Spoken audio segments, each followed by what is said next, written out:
अरुण मेहता के कंधों पर जिंदगी का बोझ दिनोंदिन बढ़ता जा रहा था। जब से उसके पिता राजेश मेहता इस दुनिया से चले गए थे, जिम्मेदारियों का भार उस पर अके आ गिरा था। माँ सरस्वती एक लाइलाज बीमारी से जूझ रही थी। उनका इलाज न सिर्फ उनकी ऊर्जा बल्कि परिवार की सारी बचत भी चूस रहा था।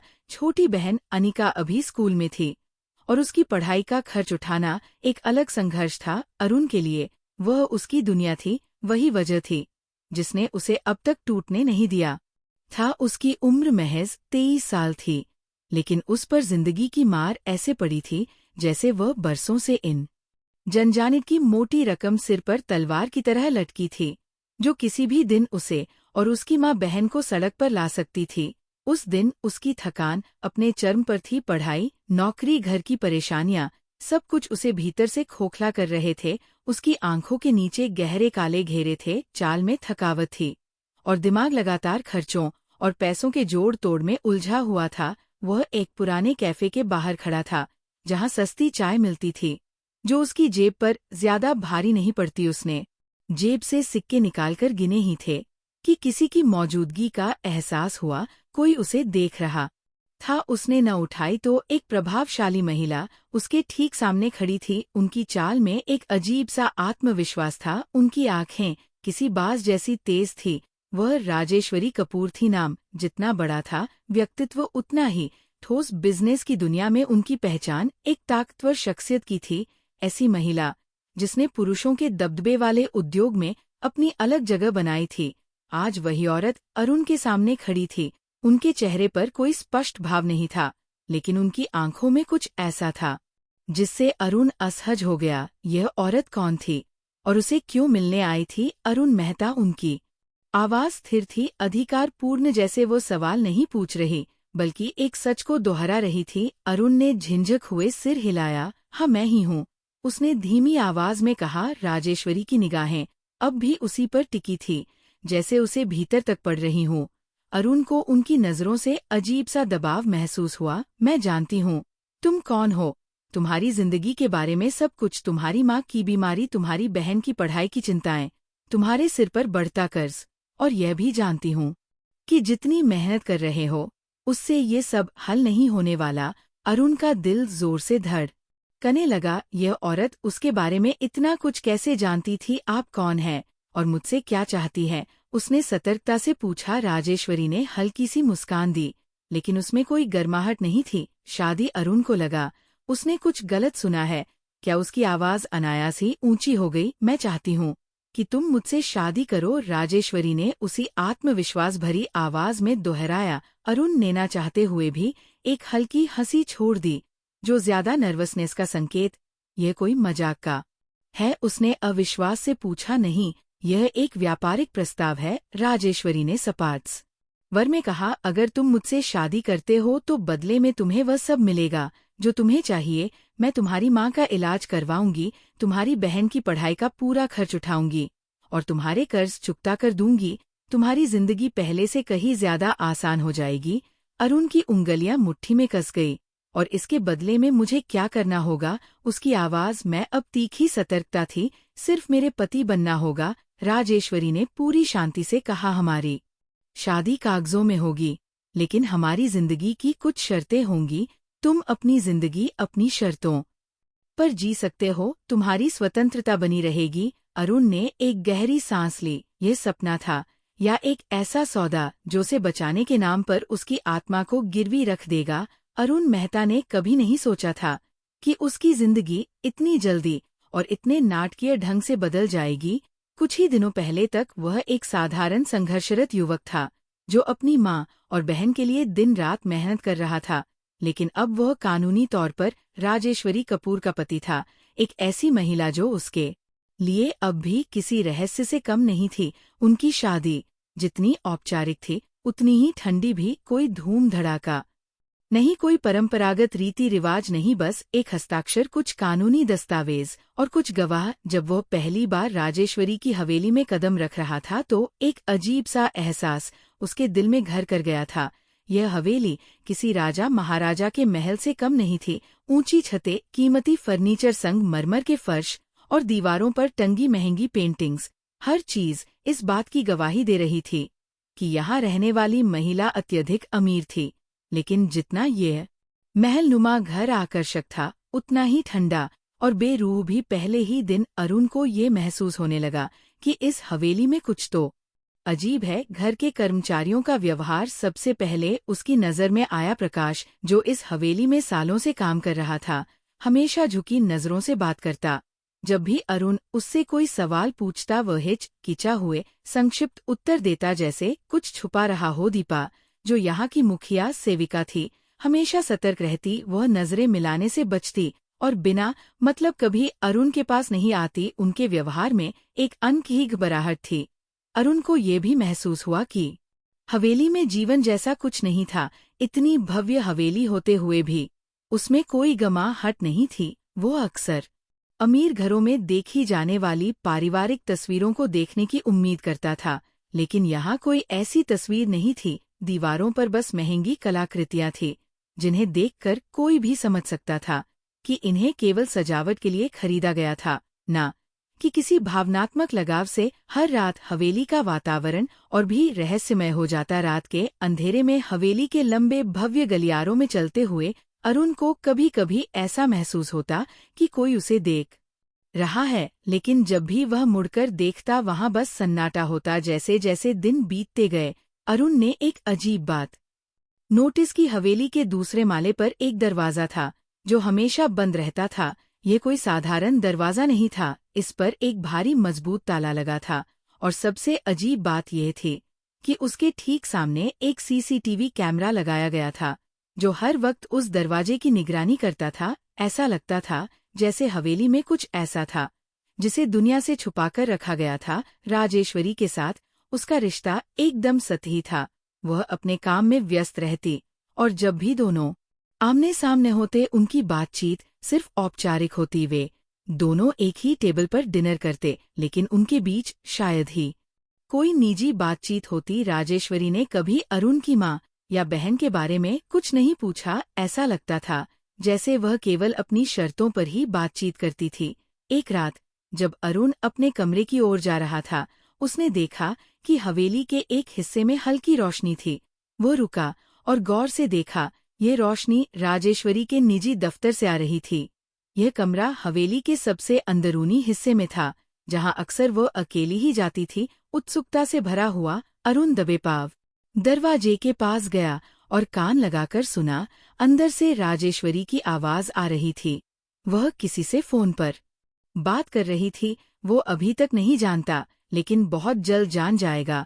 अरुण का शरीर सुन पड़ गया। वो कौन सी बात थी जो उसे नहीं पता थी, और क्यों राजेश्वरी ये सुनिश्चित कर रही थी कि उसे ये बात अभी तक मालूम ना हो।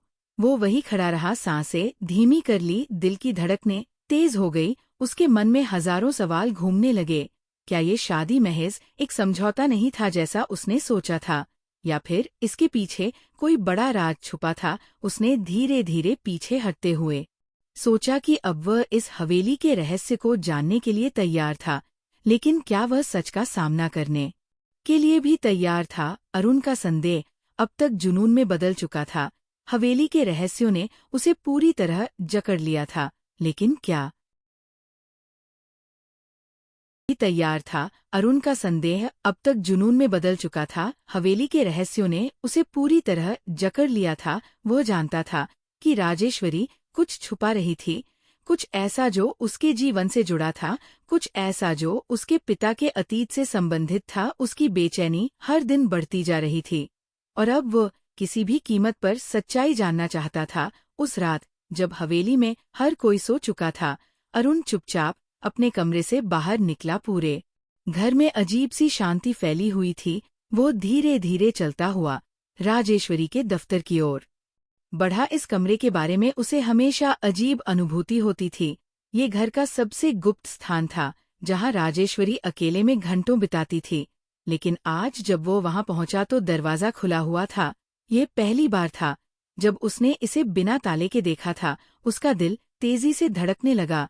ये मौका था, शायद यही उसकी एकमात्र संभावना थी सच को जानने की। अरुण ने दरवाजे को हल्के से धकेला और भीतर घुस गया। कमरे में हल्का अंधेरा था, लेकिन लैंप की मध्यम रोशनी में वह हर चीज को साफ देख सकता था।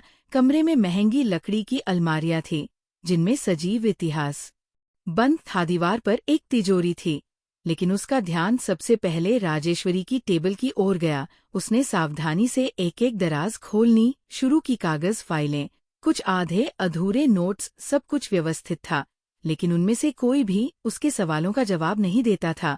लेकिन तभी एक कोने में उसे एक मोटा लिफाफा दिखाई दिया। यह पुराना था, उसके किनारे पीले पड़ चुके थे। उसने लिफाफा खोला और उसमें रखे कागजों को देखा। उसके हाथ काम गए। पहली चीज जो उसने देखी वह एक पुरानी तस्वीर थी। उसके पिता राजेश मेहता किसी अन्य व्यक्ति के साथ खड़े थे। तस्वीर में उसके पिता मुस्कुरा रहे थे और उनके बगल में जो व्यक्ति था वह था विक्रम कपूर। राजेश्वरी कपूर का दिवंगत पति। अरुण को एक झटका सा लगा। उसने जल्दी जल्दी बाकी कागजों को पढ़ना शुरू किया। उनमें कुछ पत्र थे जो विक्रम कपूर ने खुद लिखे थे। जैसे जैसे उसने पत्रों की पंक्तियां पढ़नी शुरू की, उसके शरीर से जैसे जान निकल गई। राजेश, तुमने मेरी जिंदगी बर्बाद कर दी। तुम मेरे सबसे बड़े विश्वासघाती निकले। तुमने मेरे बिजनेस को तबाह कर दिया, मेरे पैसे हड़प लिए। मुझे अपनी गलती का एहसास बहुत देर से हुआ। मैंने तुम पर भरोसा किया था और तुमने मेरे साथ धोखा किया। तुम्हारी वजह से मेरी कंपनी दिवालिया हो गई। मेरी इज्जत मिट्टी में मिल गई। तुम्हारी वजह से मेरी पत्नी और मेरा बच्चा मुझसे दूर हो गए। एक दिन तुम अपने किए की सजा जरूर पाओगे। अरुण के हाथ से पत्र गिर पड़ा। उसके दिमाग में उथल पुथल मच गई। क्या ये सच था? क्या उसके पिता ने विक्रम कपूर के साथ विश्वासघात किया था? क्या उसके पिता वही इंसान थे जिन्हें वह अब तक एक ईमानदार, मेहनती व्यक्ति मानता आया था? अरुण ने खुद को संभालने की कोशिश की, लेकिन उसकी सांसें तेज हो गई थी। तो तुमने आखिरकार देख ही लिया, एक ठंडी स्थिर आवाज ने उसकी रीढ़ में सिहरन दौड़ा दी। वह धीरे धीरे मुड़ा और देखा राजेश्वरी दरवाजे पर खड़ी थी। उसकी आंखों में कोई आश्चर्य नहीं था, बल्कि एक अजीब सा संतोष था, जैसे वह जानती थी कि ये दिन आएगा। अरुण ने पत्र को कसक पकड़ लिया।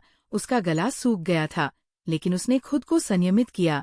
तो ये सब झूठ था। उसकी आवाज गहरी थी, क्रोध और अविश्वास से भरी हुई। ये शादी, ये सब कुछ, ये कोई सौदा नहीं था, ये बदला था। राजेश्वरी हल्के से मुस्कुराई, लेकिन उसमें कोई कोमलता नहीं थी। तुम समझदार हो अरुण, मुझे लग रहा था कि तुम्हें ये सब जानने में और समय लगेगा। अरुण का शरीर गुस्से से कांप उठा। तुमने मुझे इस्तेमाल किया, मेरी मजबूरी का फायदा उठाया, सिर्फ इसलिए कि तुम मेरे पिता से बदला लेना चाहती थी। राजेश्वरी ने एक लंबी सांस ली। उसकी आंखों में वर्षों पुराना दर्द झलक लगा। तुम्हारे पिता ने मेरी जिंदगी बर्बाद कर दी थी अरुण। विक्रम सिर्फ मेरे पति नहीं थे, वह मेरे जीवन का आधार थे। उन्होंने अपने खून पसीने से सब कुछ बनाया था, और तुम्हारे पिता ने वो सब छीन लिया। उन्होंने हमारे परिवार को तबाह कर दिया। विक्रम ने अपनी जान ले ली। अरुण आत्महत्या कर ली थी। उन्होंने ये सुनकर अरुण के पैरों तले जमीन खिसक गई। क्या उसकी आवाज धीमी पड़ गई, जैसे वह यकीन नहीं कर पा रहा हो? हाँ, उन्होंने अपनी जान ले ली, क्योंकि तुम्हारे पिता ने उनकी जिंदगी में सब कुछ छीन लिया था, उनका सम्मान, उनका परिवार, उनका आत्मसम्मान। और अब अरुण मेहता, मुझे मेरा न्याय मिल गया है। अरुण के अंदर गुस्से, दर्द और असमंजस का एक तूफान उमड़ पड़ा। लेकिन ये सब इतने सालों बाद क्यों? उसकी आवाज लड़खड़ा रही थी। राजेश्वरी की आंखों में एक ठंडा तेज था, क्योंकि नफरत कभी खत्म नहीं होती। जितनी भी देर हो, बदला हमेशा पूरा किया जाता है। और यह मेरे लिए सिर्फ एक खेल नहीं था अरुण, ये मेरी जिंदगी का मिशन था। अरुण की सांसें तेज हो गई। उसके पिता की छवि उसकी आंखों के सामने घूमने लगी। क्या वह सच में वह आदमी थे जिनके बारे में वह सोचता था? क्या वे सच में निर्दोष थे, या उन्होंने वाकई किसी की जिंदगी बर्बाद की थी? हवेली के उस कमरे में अतीत का अंधकार घना हो गया था। अरुण को नहीं पता था कि अब वह किस पर यकीन करें, अपने पिता पर, अपनी परवरिश पर, या उस महिला पर जिसने अब तक उसे सिर्फ एक मोहरे की तरह इस्तेमाल किया था। लेकिन एक बात तो तय थी, ये कहानी अभी खत्म नहीं हुई थी, और अरुण अब इस खेल में सिर्फ एक मोहरा नहीं रह सकता था। अरुण मेहता अब वो डरपोक युवक नहीं था जो कुछ महीने पहले इस हवेली में कदम रखते हुए संदेह और असमंजस से भरा हुआ था। वह अब जान चुका था कि उसकी शादी कोई समझौता नहीं, बल्कि राजेश्वरी कपूर का बदला था। लेकिन वो इस खेल में सिर्फ एक मोहरा बनकर नहीं रह सकता था। वो उस जाल से निकलना चाहता था जिसमें उसे फंसाया गया था। वो सिर्फ अपने पिता का सच ही नहीं जानना चाहता था, बल्कि राजेश्वरी की असली साजिश को भी बेनकाब करना चाहता था। इस लड़ाई में अकेले खड़ा होना आत्महत्या करने जैसा था, इसलिए उसने अपने सबसे भरोसेमंद दोस्त कबीर शर्मा से मदद मांगी। कबीर उसका कॉलेज का दोस्त था और कानून के क्षेत्र में उसका दिमाग तेज था। जब अरुण ने उसे पूरी कहानी बताया तो कबीर ने एक पल भी संकोच नहीं किया। तुम्हें किसी ऐसे आदमी की जरूरत है जो छुपे हुए सच को उजागर कर सके, कबीर ने गंभीर स्वर में कहा। मैं किसी को जानता हूँ।